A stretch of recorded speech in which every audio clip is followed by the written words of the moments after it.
Ambalmo ambe audanse anga kalan kenekan ambena kalan tako folo minge ambena oweleko ka iyere don walsa ka bolofara ngalomaw don krengreniela ka iyere don walsa chrétien bolofara ngalomaw ikaseka olufana don kuma donzo ba foko so don jiri don yere don ɲɔgɔn nga on bɛ se k'a fɔ fana so don jiri don yere don ala don ɲɔgɔn de tɛ n'i ye ala don i bɛ i yɛrɛ dɔn n'i ye ala don sɛbɛ la i bɛ se ka jiri don i bɛ se ka so don o la an bɛ na ni baro tako fɔlɔ min kɛ an b'a wele ko ka se ka i yɛrɛ dɔn walasa ka se ka chrétien bolofara ngalomaw fana dɔn jani an k'a fɔ mɔgɔw ye nin ye kalan dulen ye nin tɛ kalan tilennen ye fo anw yɛrɛ k'a dɔn fɔlɔ kalan kɛnɛ kalan tilennen jusigilan jumɛnw de b'a la jango ka sinsin ala ka kuma kan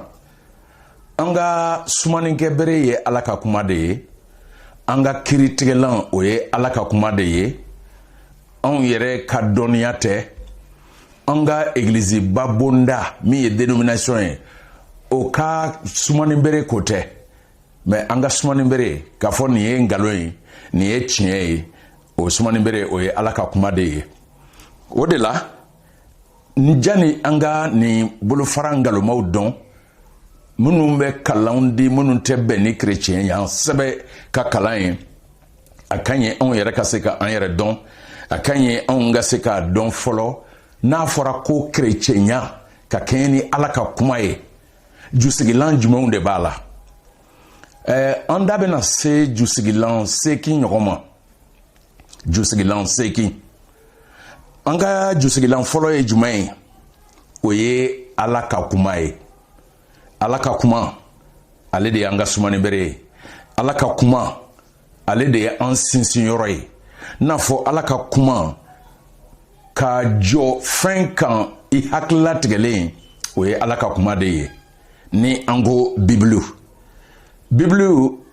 kitabu 66 de don 39 layidu kɔrɔ kɔnɔna na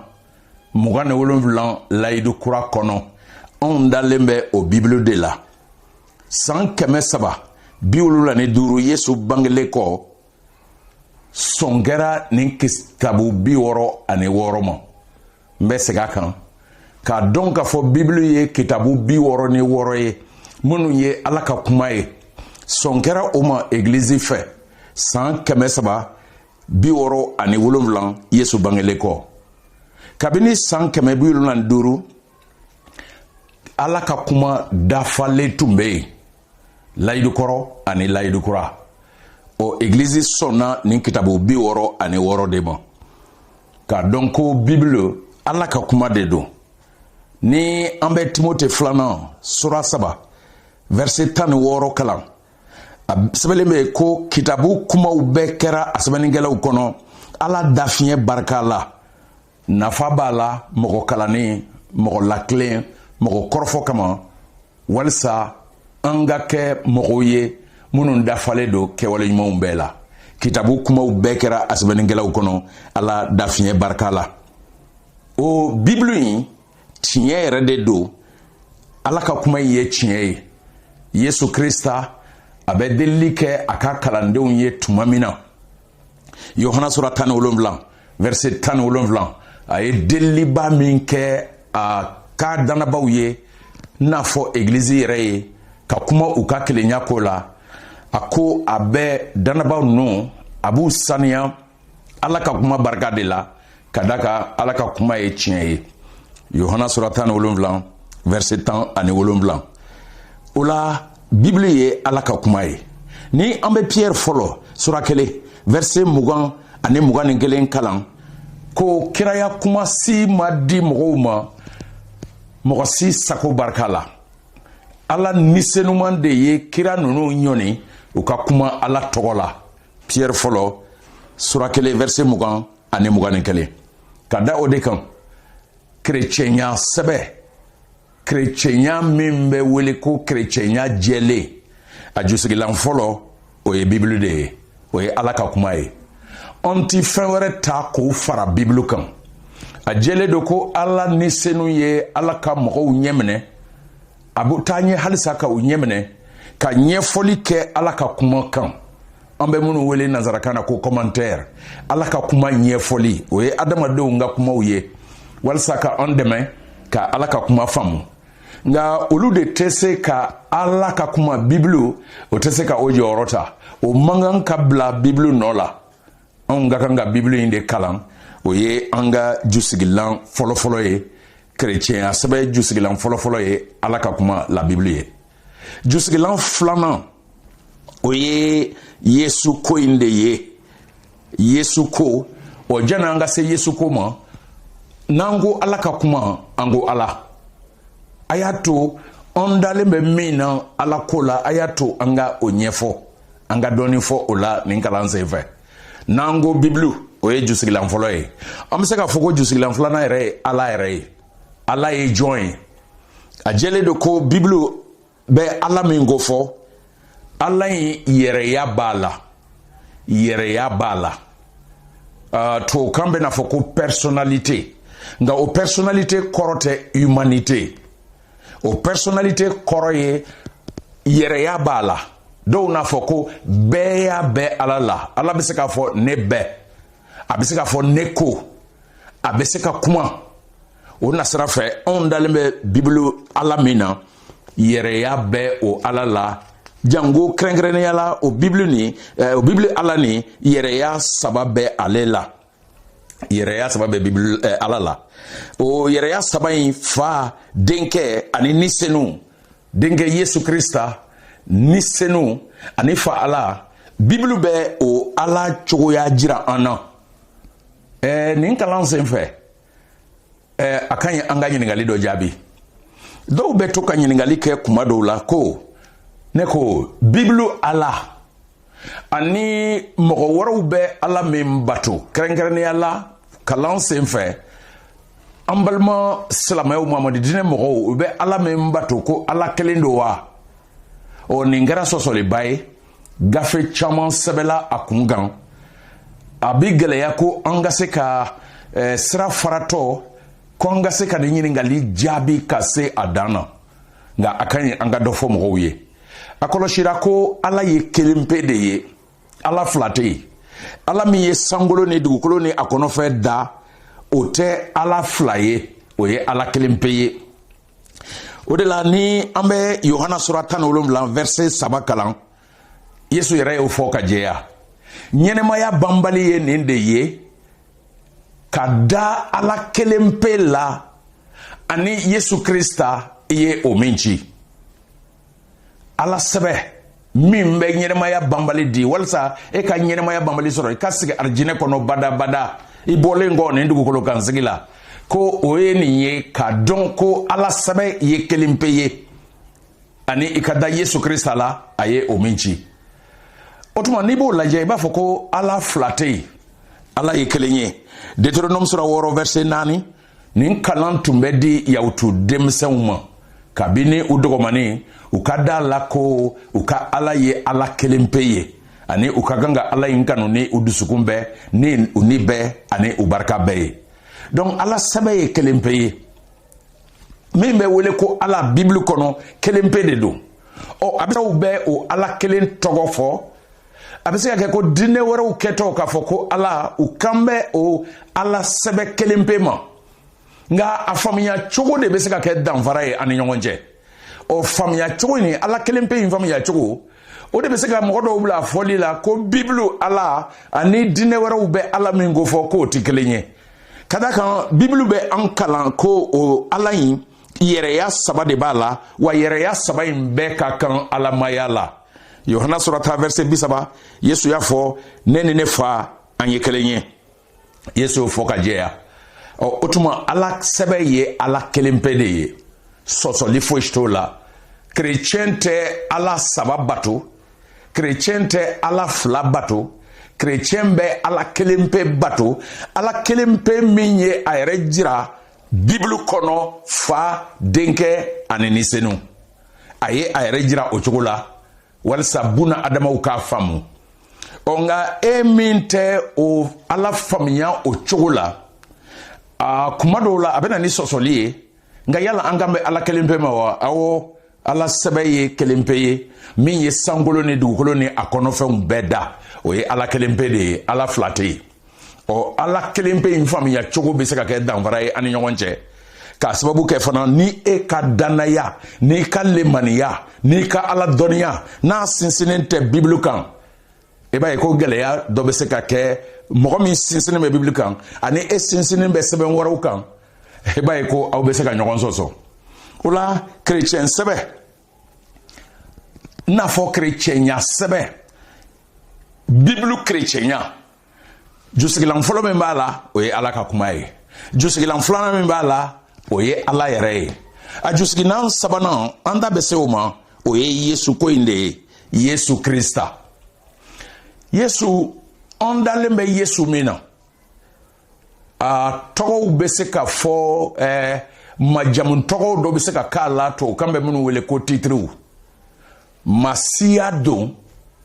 kisiba don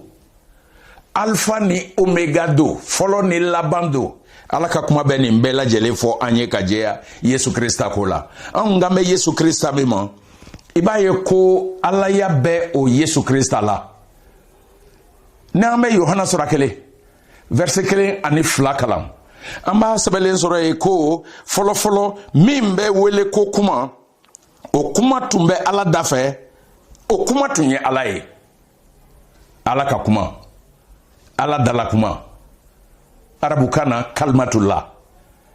yesu krista o an bɛ a ka alaya ye o la k'a fɔ ale de ye ala ka kuma ye ale de ye ala dala kuma ye min ye dali kɛ kabini tawreta la n'i bɛ tawreta kitabu fɔlɔ an bɛ min wele ko daminɛ kitabu genesi sura 1 verset 1 fɔlɔ ala ye sangolo ni dugukolo da a ye sangolo ani dugukolo a y'o da a y'a da cogo di daminɛ kitabu sura fɔlɔ ni filanan a bɛ taa ɲɛ ka dali kɛ cogo fɔ ala ma marato ta ala ma fɛn dɔw ta ka sin k'a fɔ k'a bɛ sangolo ni ala kumana a kɛra ala kumana a kɛra o kuma min ye sangolo ni dugukolo ni a kɔnɔfɛn bɛɛ da linjili bɛ na taa ɲɛ sisan ka o de ɲɛfɔ an ye yohana sura 1 verset 1 ni 2 fɔlɔ min bɛ wele ko kuma fɔlɔ min ye sangolo ni dugukolo ni a kɔnɔfɛn bɛɛ da o kuma tun bɛ ala da fɛ o kuma tun ye ala ye an b'a ka alaya ye o bɛna ta an b'a ka mɔgɔya fana ye yohana sura 1 verset 14 bɛ o de fɔ an ye a kɛlen kɔ k'a fɔ ko fɔlɔ min bɛ wele ko kuma ni o kuma tun bɛ ala da fɛ n'o kuma tun ye ala ye yohana sura 1 verset 14 b'a fɔ an ye o kuma kɛra mɔgɔ ye ka sigi an cɛ ma an ye a nɔrɔ ye a nɔrɔ bɛ i ko denkɛ kelen pe ta min bɔra fa ala la o la n'i bɛ yohana sura 1 verset 14 fo ka se verset 18 ma n'i b'o kalan yesu ka alaya bɛ ye mɔgɔ si ɲɛ ma da fa ala kan fɔlɔ denkɛ kelen pe min bɔra fa ala la ni ala yɛrɛ do ale de ye ala cogo jira an ye an na o tuma kiraba ni kira misɛn si ma ala cogoya jira buna adama la ka yesu krista bɔ ni an ko ala ka senu yesu tamana senumaya la kabini a bangituma mɛlɛkɛ y'a wele ko den senuman den fiɲɛntan k'a wele ko ala denkɛ luka sura 1 verset 34 35 mɛlɛkɛ da de y'o fɔ mariyama ye i ma cɛ dɔn o ye tiɲɛ ye o de la den min bɛna bɔ i la den senuman don a bɛ wele ko ala denkɛ o tuma ni a fɔra ko ala ka senu yesu nana ka ala ka senumanya jira an na n'a fɔra ko ala ye tiɲɛ ye yesu krista y'o fɔ ne de ye sira ye ani tiɲɛ ani ɲɛnɛmaya mɔgɔ si tɛ n'a fa ala ma ni a ma tɛmɛ ne fɛ ala ye sebaya bɛɛ tigi ye Yesu Krista yo de fo abe yele sangolo la tumamina fanga be dirane ma sangolo la ane dugukolo kan o de la aita siaw bela ka o kene ka kala ndewnye ibe fon fo ala kola ibe se ka fon soro ka fo ala kola iba Yesu Krista ale nanaka o chugo ya jira ana o de la Yohana be afwanye mokosi nye madafa ala kan denge kelempe mi mbora la kana ni o ala e no o de ya chugo ya jira ana ni ambe kolose ka usura kele verset 12 ka 18 nambo kalan o ba fanye aleye ala ye bali jaye da fem bela folo bangledo ani shu chema folo bangledo wala sa akanye fela ta fem bela kolose ka kitabu beta nye ka fanye sura fla verset 9 ala maya farsoguma dafale o be Yesu Krista de la o kolose ka usura kele ni verset 12 ka 18 ba fanye fem be dara ale fe fem be dara ale ye fem be nyogom bene ale Yesu Krista de barkala otuma bible be Yesu mingo fanye ni anga danaya jusigilauna Yesu koinde bala Yesu Krista ye jusigilaun sabanaye bible chrétien abe sinsi femununga bible kono a jusigilan sabana oye Yesu koinde ye Yesu Krista ala dafale ani mogo dafale mena janinga jo mena fen nani nan farakan kadaka ni ma yere don ibe se ka lafli mogo refe ni ma ka danaya jusigilan don ibe se ka lafli mogo refe mogo refe se ka kan galonge ki lafli ngani kadana ya jusigi lan jelen don itela fili kuma donzo ube kuma dofo mba don en fleba chamombe ani en lamba chamombe olu te mvien don oni ye bagako fo obese ka doni famu bagako la o koni ma mvien don de alaban bagabi fa kadaka mvien ni bagabole me nyon fe kuma do la re mvien ni ani bagado bolle me nyon fe ko so be hakli bala andemsema antara kwamita ndiye ni ngana nae kadaka mo ba nyimi ba foka kan furudimina antara boroni do faka na nae ayere hakla ayemvie njamanzoroza o anana boroi fatu tumamina duguma ne faya laje ako akona ne nyimi de ne ndijimi ango muna ne ndemvie ne bagade otuma ni mavie don bagabi fa o choko kele na ni mai kadana ya jusigilan John don alaka kuma kono ika don ka fo ngalombi lafili ola jani ngajo jusigilan nani na o nisenu ndeye ala nisenu ala nisenu ye alaka yere ya doye alaka yere ya sabanande do kada okan akanye onga don bible be min fo ala nisenu kola onga seka odon ibaye Yesu Krista ayelendola sangulo kono akununi nko kabo sayala akelengo ka anga juru sara ni ayere ko gengenjirika adafara foshita jeble aya fokala ndeunye aw de bena kene serewye Jerusalem Jude Samari fokata sedu kolo dambema ayo fort mamina akunga au kana koroto de abe makono like Jerusalem abe makono like Jerusalem ala ni bena aukan ode bena sebaya di auma ni ala ni nana auka tumamina au bena sebaya soro au bena ke ala serewye Jerusalem Jude Samari fokata sedu kolo dambema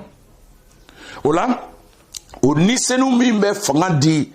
Yesu Krista danabama angambe odema ala kayre asabanando mogo bolo fente akanye ango famu kala yinse fe ko nisenu te mogo shi bolo fe okoro edi ni karamogo bado wala karamogo demsendo akara mogo sifa o sifaye no tigi ko aye na nebe na nisenu di auma afwaye ko etate nisenu ye alaka yere ya sabanai kada odekan mogo kini lafili ka fo aye nanga nisenu di auma nisenu ni abesoro kasigi mogo kono bada Yesu Krista danaya de barkala a bɛ sɔrɔ Yesu danaya de barika la Ala ka yɛrɛya sabanan ni a bɛ na sigi an kɔnɔ bada bada a ti don ka bɔ kɛ o ye Ala ni ye o y'an ka danaya jusigilan ye a jusigilan naaninan o fanga gansan tɛ ale de bɛ fanga di mɔgɔ ma nka dɔw b'a kɛ i n'a fɔ ale fanga dɔ don ka nisɛninw kɛ i n'a fɔ olu bolo kɔnɔfɛn ka nisɛninw kɛ i n'a fɔ olu ka boli de don a ka di olu ye ka min kɛ n'a ye waati min na olu b'o kɛ n'a ye k'a sɔrɔ adamaden Yesu Krista danaba a ka kan ka a yɛrɛ to Ala ni bolo Ala ni ka baara kɛ n'a ye nka ale kana nisɛninw jate i n'a fɔ ale bolo fɛ i n'a fɔ a ka boli dɔ n'a b'a fɛ k'a labɔ waati min na a b'a labɔ n'a b'a fɛ ka min kɛ n'a ye a b'o kɛ n'a ye o ye yɛrɛ nɛgɛ ye o ye mɔgɔ lafili ye o ye yɛrɛ lafili ye o tuma nin kalan sen kan ka i yɛrɛ dɔn walasa ka bolofara ngalonmaw dɔn an bɛ jɔya bi ni Ala sɔnna ma don wɛrɛ an bɛ taa ɲɛ ka dɔ fara kalankɛnɛ jusigilanw kan ka kɛ ni Ala ka kuma ye walasa an ka se ka an yɛrɛ dɔn k'an ka danaya jusigilan dɔn walasa mɔgɔ kana an lafili ni kalan dɔ ye min tilennen tɛ min tɛ sinsin Ala ka kuma kan aw k'an bɛn waati wɛrɛ